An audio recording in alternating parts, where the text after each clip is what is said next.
Welcome back, Underdogs, Misfits, and other little lunatics, to Dancing Queen with Jessica Daniliuk. Daniliuk. Okay, let's go. Quinn was going to end the year the same way it began, at the club waiting for a stranger to ask for a midnight kiss. She would stay by the bar. Gee, that's not tacky. She would stay by the bar, order herself a few drinks until someone worked up the courage to ask her to dance, and then decide if they were the New Year's kiss material. Ooh, what's that? Good breath and able to hold a conversation without stumbling on your drunken words. Well, she is standing at the bar looking for a kiss mate. Anyway, this proved to be foolproof in the past, so there was no way it wouldn't work now. It had to. It just had to, right? Quinn squeezed past a group of 20 somethings and even eventually made her way to the bar, Fountain of Salvation. Okay. She had never seen the club so busy. Last year was child's play in comparison.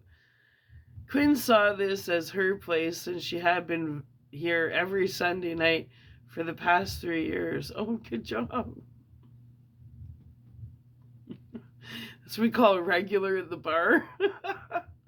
Anyway, she'd gone to the bar, not at Frank, and he would make her usual to start off the night. But on this night, she was shoulder to shoulder with people she had never seen before. And it was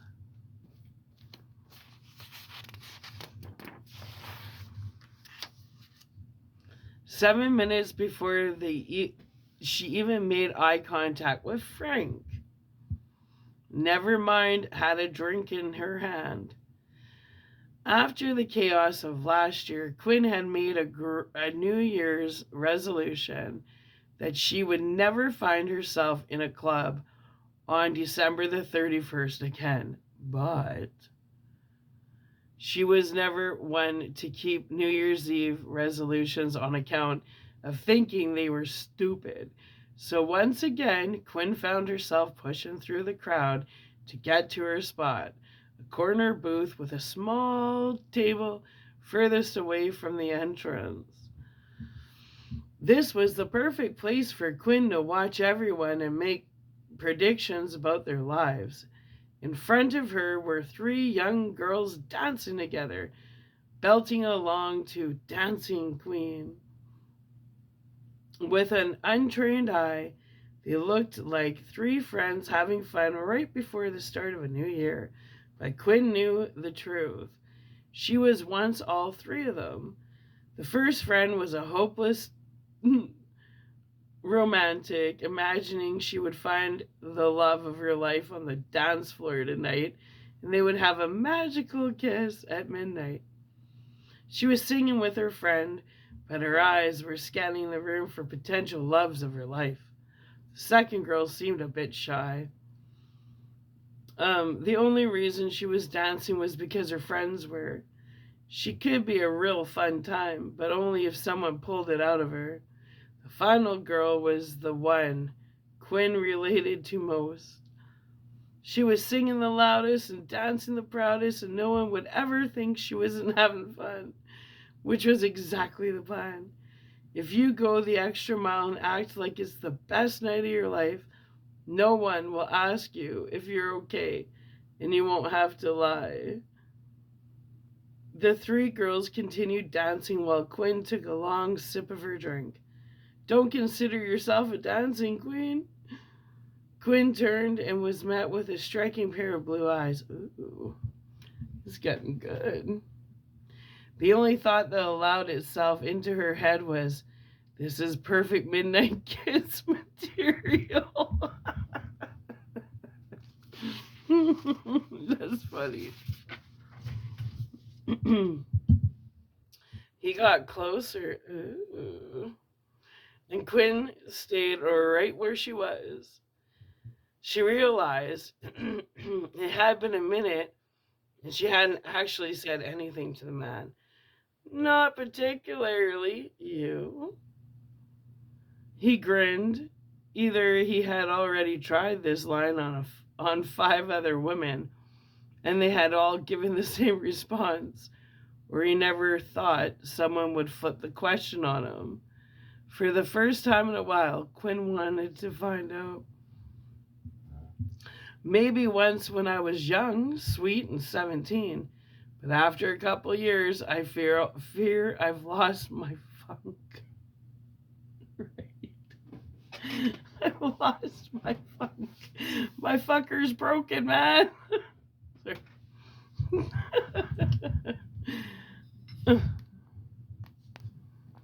There.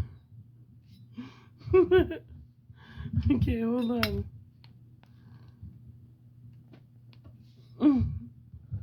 Anyway. Fucking thing. Okay. Where was I? Oh, I fear I've lost my funk. Quinn felt a laugh bubble up. I'm Peter. He reached a hand out to her, but Quinn did not take it. She thought of a fake name to give him, but kept it to herself. Quinn. He smiled slightly so she could see some of his top teeth and none of the bottom. She finished.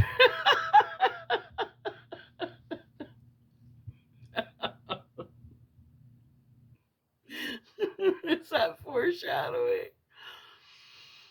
She finished her drink, wondering if he was waiting for her to say something or if he would continue the conversation.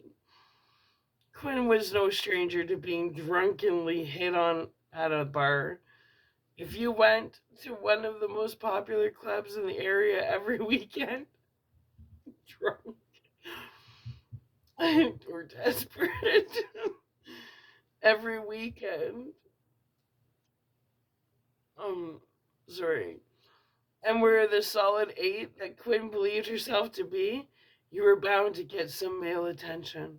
At times it was very unwanted, and Quinn would pretend she saw someone she knew and make a very clever and gracious exit. Other times, Quinn would find herself in a situation where the attraction was very one-sided, her being the one side. She would playfully make fun of the man until he had to verbally say he was not interested. But with Peter, things already felt different. She had no desire to put some scheme into action, and also didn't care that he was taking his time to answer her. She had known this man for a mere 3 minutes, but felt comfortable in the silence that hung between them. That's good. Why would a pretty girl like yourself be here all alone? And there it was. Quinn felt that familiar pit in her stomach that told her it was time to get away and go somewhere else. Suddenly, there was a friend she had to meet. Oh yeah, that friend. The sudden friend. Okay. Sorry. That sounded very creepy and borderline disgusting. I promise I'm not a serial killer, which I know sounds like the last, like the least convincing thing ever. What am I trying to say is that you're beautiful and I would love to spend some time with you tonight. This is being honest. Whatever. Anyway. The pit subsided. Quinn looked at his chest to see it raising and settling at an alarming rate.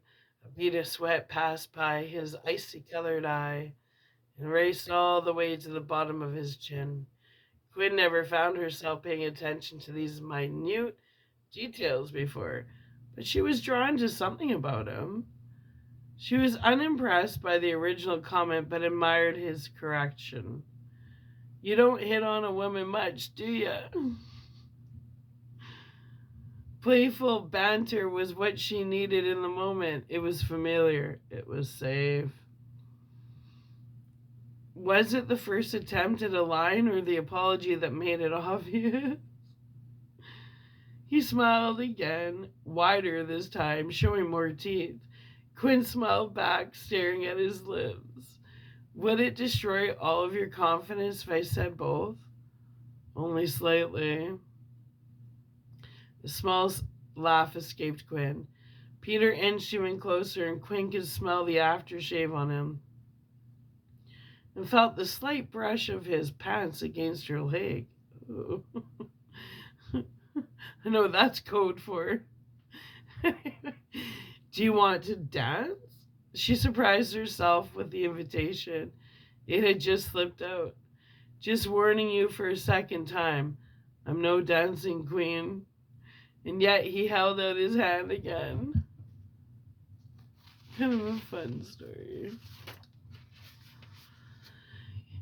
Gwen took a deep breath and accepted. They made their way to the dance floor past the three girls and many other enthusiastic partiers. Quinn wasn't the only regular at the club for New Year's Eve celebrations. She recognized a few other dedicated Patreons she had grown used to seeing each week. Little bar star. Roy was one of them, and every week he would request a Bon Jovi song, Cool Roy, and sit at the bar until they finally played it. When they did, he would clear a spot on the dance floor and perform a perfect impression of a fish flopping on a deck. Quinn could never tell if the impression was intentional or unfortunately spot on. Those who were not in attendance each week would look at Roy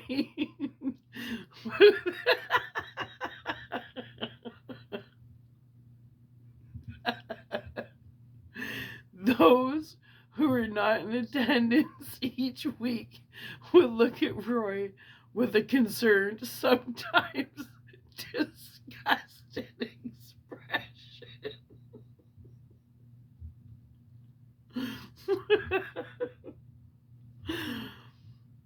Quinn always found a beauty in Roy's dance moves.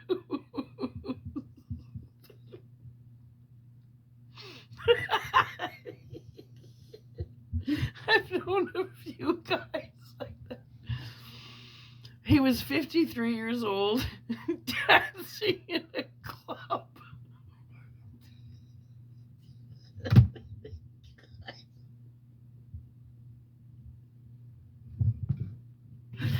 It reminds me of someone I knew. He used to go dancing at the Corona in Medicine Hat. I think he's about 53 now. Anyway.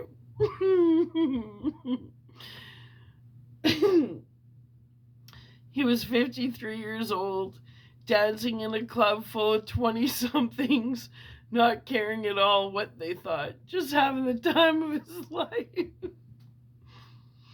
Quinn could never dance like that, not even in her wildest dreams. How was he dancing? Oh, that's funny. He must have been bad. Jeez. I fixed this and I don't like it no more. It's just kind of, you're in my face. Anyway. Quinn could never dance like that, not even in her wildest dreams. As Peter and Quinn found an empty spot to call their own, the DJ transitioned from a new age pop song into You Give Love a Bad Name by Bon Jovi. Quinn started to chuckle, excited to see how the New Year's crowd would react to the artistic stylings of Roy. She looked over at his stool, and like clockwork, he started the routine. Quinn preemptively pushed Peter back and started cheering for Roy, who blew her a kiss and started flopping.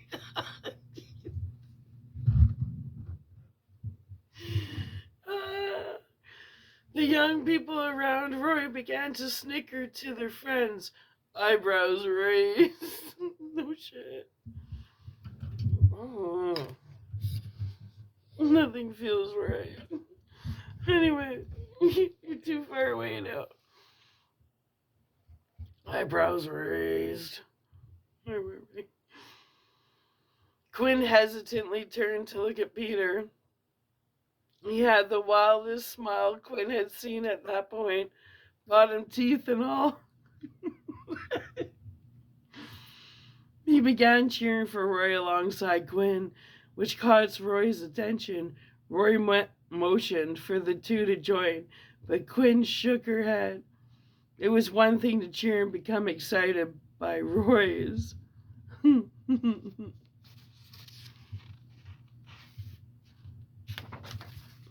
Routine. He sounded like it was fun. He gave her memories. It was another to get sucked into it and make a fool out of herself as well. She was happy to watch from the sidelines. Briefly, she felt a hand on her shoulder before she was nudged slightly to the side. Without fully processing what was going on, Quinn now saw two fish, Roy and Peter. She released a noise she never expected herself to make, a laugh of pure joy and surprise she hadn't emitted in decades, perhaps since she was a little girl eagerly opening presents on Christmas morning. She clapped even louder, causing those around her to grow excited by proxy and cheer on the two men. Fortunately or unfortunately, deepening on who you ask, it was the fastest rendition of "You Give Love a Bad Name" Quinn had ever heard. The music transitioned into a new, more current song that proved to be of no interest to Roy. He gave Peter a quick hug, and when Peter's back was turned, gave Quinn a thumbs up, his way of showing approval. Yeah, man. Peter made his way back over to Quinn, sweat stains on his collar and armpits, and a clear lapse in his breathing. Quinn didn't know what to say. There was simply too much. That was truly something, she screamed over the music. Somehow his eyes were wider and bluer than ever before. That was one of the most exhilarating things I've done in a while. Weirdly cathartic. It's the Roy way. Oh, that's his name. Good. It was gonna be awkward when I tried to make the what would Roy do t-shirts without a name.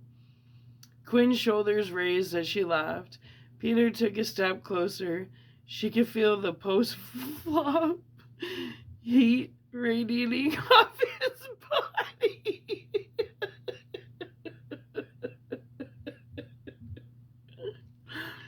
Every part of her wanted to kiss him, but it wasn't midnight yet. Do you want another drink? I'll get you one. Roy sounds fun. He looked genuine. She really wanted to trust him. I'm all set, thank you. But you can go grab one and I'll wait here. He mouthed okay and disappeared into the crowd. Quinn tapped her foot along another New Age song she didn't know the words to. Yes, she'd been here every weekend, but she never bothered to learn the music that played most often. She thought knowing it would be pathetic. The people next to her knew the words. The guy whispered the lyrics into the girl's ear, but she didn't seem to mind. If anything, she liked it. Ooh. They grew closer with each beat until they became one unit. Dirty dancing. a large blob of lust masquerading as enjoyment for the song. Quinn usually laughed at these couples, knowing that next week she would see him here with a new girl, right? Bar stars. But tonight she merely watched and withheld her judgment. She simply hoped they'd have a happy new year. She heard the dancing queen shouting loud above the hum of the crowd, 1 minute till midnight! She located them among the bouncing and the shuffling bodies, easily just in time to catch the three of them take a shot and cheer afterward. The couple next to Quinn started making out, apparently unable to wait until midnight. Quinn looked around, but there was no sign of Peter. She spotted Roy sitting on his favorite stool, chatting with the lady on the stool next to him. The music began to swell, and Quinn could feel its climb from her feet to her thighs. Everyone around her began yelling. 10! The music made its way to her ears. It wasn't the worst song she'd ever heard. She could learn the words if she wanted to. 6! The couple hadn't stopped making out to participate in Bart's countdown. So was that couple, believing that getting to second base was more important. Quinn had to turn away. Right. 3. It seemed to Quinn like the bar was more crowded than ever. Like more people had come inside just to say they rang in the New Year's, having fun. When Quinn retold the story of the night to her sister, she would be one of those people who had fun. 1 Happy New Year! Quinn's corner booth called for her. She badly wanted to answer. She began to push her way past the crowd when she felt a slightly sweaty hand wrap around her waist. I'm so sorry I'm late. She grabbed his collar and pulled him in close. Fireworks. Looks like Peter found his way back to Quinn. All right, well, our underdogs, misfits, and other little lunatics. Oh, I'm going to get used to this eventually. Let's talk about the author. And then we'll go into the next story for our New Year's 2025 celebration going into 2026, where we're going to get our happy fix. That's my slogan for the year. 2026 is all about the happy fix. Anyway, hey, you gotta smile, man. It's New Year's. Sober New Year's with Sarah. Anyway, about the author. Jessica Daniliuk is a writer from the Boston area. She recently graduated from the University of Massachusetts, Lowell, with a degree in creative writing. Through her studies, she has grown to love writing various forms of realism and even began experimenting with horror. Ooh. She has previously been published in The Offering as well as the Sigma Tau Delta Rectangle. That's SIGMA space TAU space DELTA space RECTANGLE.